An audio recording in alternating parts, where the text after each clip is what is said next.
já se perguntou quando os implantes de silicone foram estudados e começaram o desenvolvimento dessa técnica para aumento dos seios, das mamas?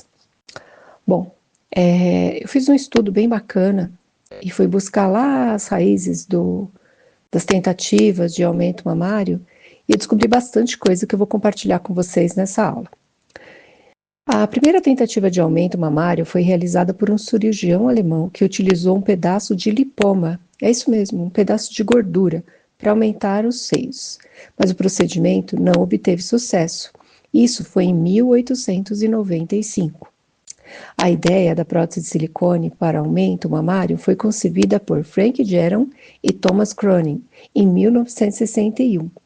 Eles tinham observado uma bolsa de sangue e perceberam que a consistência tinha uma aparência semelhante a uma mama. Após essa observação e muito estudo, eles desenvolveram um protótipo e o implantaram em uma cadela chamada Esmeralda. Em resumo, os primeiros implantes eram constituídos de gel de baixa coesividade, com cápsulas não muito finas de superfície lisa e patchers de Dacron na base que aderiam à aponeurose do músculo peitoral maior, fixando o implante em sua posição para não sofrer alteração com o tempo. Desse modo, essa foi a primeira geração dos implantes de silicone, que durou mais ou menos entre o ano de 1963 a 1972. A segunda geração de prótese de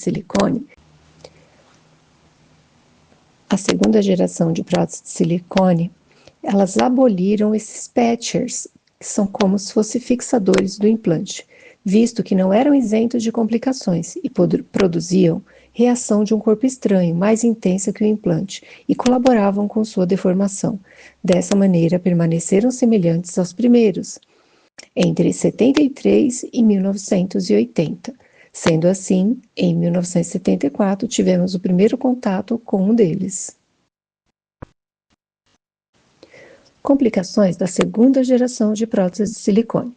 Grande parte desses implantes preenchidos com gel de silicone ficaram duros ao atingir em torno de 1 ano de pós-operatório, com contratura capsular. Portanto, se ficavam duros, a indústria passou a confeccionar implantes com gel mais mole, cápsulas mais delicadas e até meio que vazias.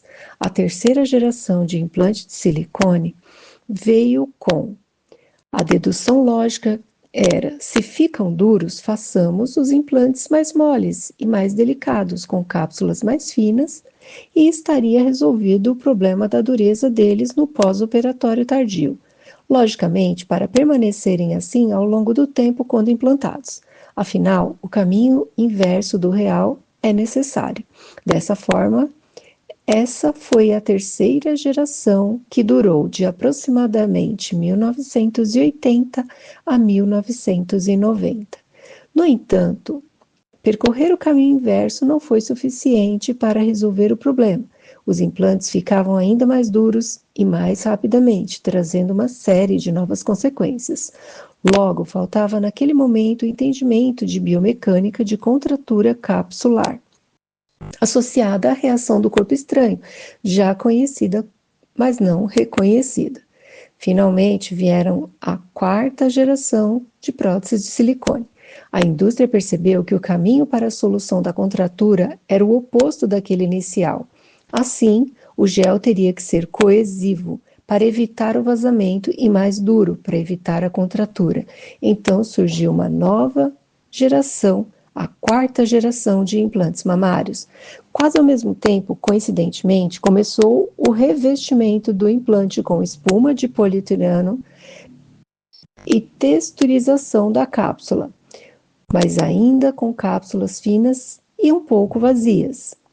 Vieram então a quinta geração de prótese de silicone. Atualmente, algumas empresas já oferecem uma quinta geração com implantes com cápsulas mais resistentes, mais cheias, gel ainda mais duro, mais coesivo e mais elástico. na tentativa de reduzir a possibilidade de contraturas, sendo este um caminho mais correto. Não abolindo a contratura, pois não podemos esquecer que é um corpo estranho, mole, sujeito a reações biológicas. Um adendo muito importante que em 1976, a FDA, a Agência Reguladora dos Estados Unidos, iniciou uma investigação sobre a segurança dos implantes mamários de silicone, devido às preocupações e reportagens sensacionalistas.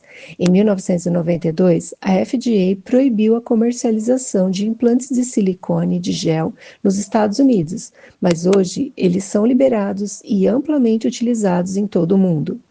Alguns avanços tecnológicos que vale a pena sabermos. A tecnologia evoluiu para a criação de implante mais resistente com diferentes formatos, volumes e perfis, a fim de superfícies microtexturizadas e revestimentos de poliuretano, para aumentar a segurança e a durabilidade.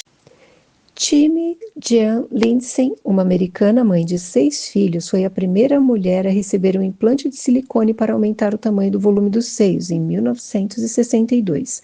50 anos depois da operação realizada no Hospital Jefferson Davis, em Houston, no Texas, nos Estados Unidos, tornou-se a segunda cirurgia plástica mais popular do mundo, com cerca de 1,5 milhões de procedimentos somente em 2010, percebendo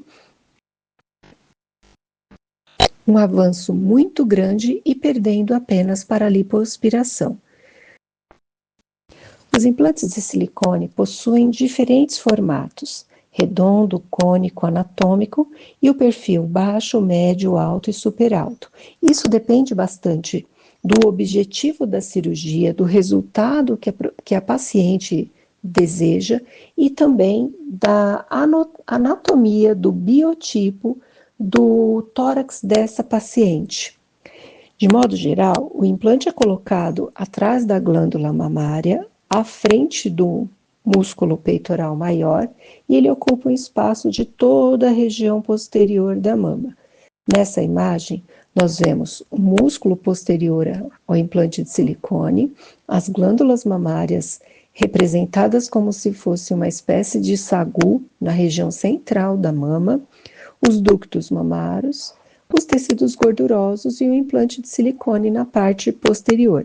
Dessa maneira, você pode entender o porquê que o implante de silicone não influencia a amamentação. Nessa nova imagem, nós vemos a prótese de silicone, as glândulas mamárias, os ductos e a região gordurosa da mama. As maneiras de se colocar o implante de silicone na mama são incisão inframamária por debaixo da mama, ficando uma cicatriz muito discreta, incisão periareolar, também ficando uma cicatriz muito discreta, porém pode acontecer em alguns casos da mulher perder a sensibilidade na região do mamilo. E uma outra opção é a incisão axilar. Então, neste último, a recuperação é um pouco mais demorada e costuma ser até um pouco mais caro, um pouco mais elevado, porque demora um pouco mais essa cirurgia. Então, costuma ser um pouco mais elevado o valor. Existem essas 3 formas básicas de colocar o implante de silicone. Em março de 2010, o fabricante de implantes Polyimplante Prótese, PIP, foi fechada na França após descobrir-se que próteses continham silicone industrial não liberado para uso médico, o que pode provocar câncer. Nessas 2 imagens aqui, vocês percebem um implante que está extravasado e um outro que está com afundamento. Os implantes da marca PIB foram alvo da maior polêmica desde a operação pioneira 5 décadas antes. As próteses francesas PIB foram proibidas em dezenas de países. A empresa foi fechada e o seu dono teve prisão decretada pela Justiça da França. Após a descoberta de que elas continham silicone industrial, que poderia causar o câncer e que tinha alto risco de ruptura. No Brasil, a importação de próteses está suspensa pela Anvisa, desde o dia 22 de março, até que o Inmetro crie um sistema de avaliação de qualidade e os fabricantes passem pelos testes para obter o selo de aprovação. As mulheres que adquiriram a prótese de silicone da marca Pibit, precisaram fazer uma espécie de recal, tirando a prótese antiga e substituindo por uma prótese nova. Slide 9, 10 e 11. O implante de silicone, ele é utilizado para restaurar a simetria, principalmente de pacientes que sofreram algum tipo de cirurgia, de quadrantectomia ou mastectomia. Quando, no caso, a paciente retira toda a glândula mamária, tumor, a glândula, e fica com pouco espaço para a colocação do implante de silicone, é colocado uma espécie de bexiga vazia que nós chamamos de expansor. Esse expansor, ele tem como finalidade aumentar a quantidade de pele na região da mama para posteriormente ser feita a reconstrução mamária. Acompanhe essas ilustrações que vocês vão entender bem como acontece a colocação do expansor e da sua importância. Então, primeiramente é colocado o expansor como se fosse uma espécie de saquinho vazio com um dispositivo onde é possível o médico colocar soro fisiológico uma vez por semana, cerca de 100 ml de soro. Esse procedimento até o final é dado aí dentro de 6 ou 8, às vezes até mesmo 12 meses. Toda semana a paciente vai até o consultório, o médico coloca a solução fisiológica. Depois, quando já aumentou a quantidade de pele na região, é retirado o expansor e então realizada a cirurgia para colocação do implante de silicone, que é a segunda cirurgia que vocês estão vendo aqui no quadradinho aqui embaixo. Então, dessa maneira, a gente consegue aumentar a quantidade de pele na região onde a paciente retirou a mama e reestabelecer depois a simetria da mama dela. Bom, e você, técnica em mamografia, se sente segura para realizar as imagens mamográficas com a presença do implante de silicone ou mesmo com o expansor? Vou falar um pouco para vocês sobre o posicionamento. Então, primeiramente, nós realizamos o conjunto mama-prótese, que são as 4 incidências básicas, crânio-caudal e médio-lateral oblíqua, com o implante no lugar. Posteriormente, visto que o implante está sem abaulamento, está sem suspeita de ruptura, nós fazemos o que nós chamamos de manobra de Eklund. A manobra de Eklund consiste na colocação do implante mais posterior ao parênquima mamário e com a presença somente do parênquima mamário em cima do buque. Então, acompanhe aqui a ilustração no passo a passo. Então, a técnica deve colocar o buque um pouco mais para cima, dessa forma, a parte inferior do buque vai segurar, vai impedir que o implante venha para cima do campo da imagem. E a bandeja que vai tomando o lugar da profissional técnica, conforme a mão dela vai saindo, ela vai segurar a parte superior do implante para que ele não venha para cima do campo da imagem. Então, dessa maneira, nós vamos ter somente o tecido da mama em cima do buque e o implante posterior ao campo da imagem. Claro que exige conhecimento, exige técnica, exige preparo e exige treinamento para a realização da manobra de Eklund. Mas, de modo geral, uma profissional qualificada tem que se sentir segura para fazer essas manobras. E aqui está o resultado. Então, nós vamos ter, primeiramente, o conjunto mama-prótese. Nesse caso aqui, eu fiz questão de trazer uma imagem crânio-caudal e médio-lateral oblíqua, onde vocês veem a presença do implante de silicone, inclusive com alguns processos cicatriciais, tanto ao redor do implante, como também na região da axila. Nós vemos ali algumas regiões com calcificações. Essas regiões não são suspeitas para malignidade, mas é importante ser averiguado. Nessa outra imagem, nós temos uma mama com o expansor à esquerda de vocês, a mama direita da paciente está com o expansor. É possível ver os dispositivos de catéter onde é colocado a solução fisiológica, e do outro lado, para restaurar a simetria, eles colocaram um implante menor. Então, nós temos de um lado o expansor, do outro lado o implante menor. À direita de vocês, aqui na imagem, nós vemos uma mama muito bem posicionada em médio lateral oblíqua, com os implantes bem simétricos e pouco parênquima mamário. Gravação do último áudio. Nessa imagem, nós vemos a crânio caudal e a médio lateral oblíqua com a manobra de Econde. Então, nós não vemos a presença do implante de silicone. De modo geral, o implante de silicone ele é utilizado tanto para reestabelecer a simetria em caso de pacientes que tiveram passado por um procedimento de mastectomia, quadrantectomia por conta de uma doença, né, o câncer de mama, ou também para o caso de uma paciente que queira aumentar o volume da sua mama por questões estéticas. Nós falamos aqui nessa aula um pouco sobre os implantes de silicone da marca PIB, que deram problema nos anos de 2010.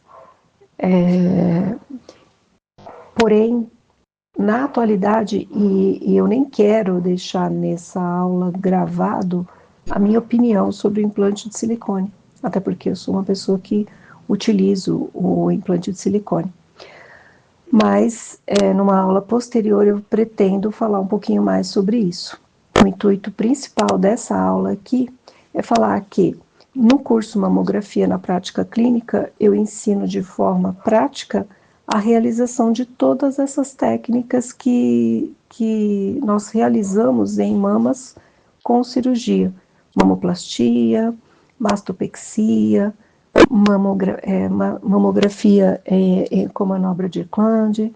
Uma paciente com implante de silicone, ela pode fazer magnificação, compressão localizada, crânio-caudal exagerada, exame em perfil, caldo cranial, ela pode fazer outros posicionamentos também. E nesse curso eu mostro de forma simples e prática com alguns tipos de pacientes, onde foram posicionados no equipamento Dimensions da Hologic em âmbito hospitalar.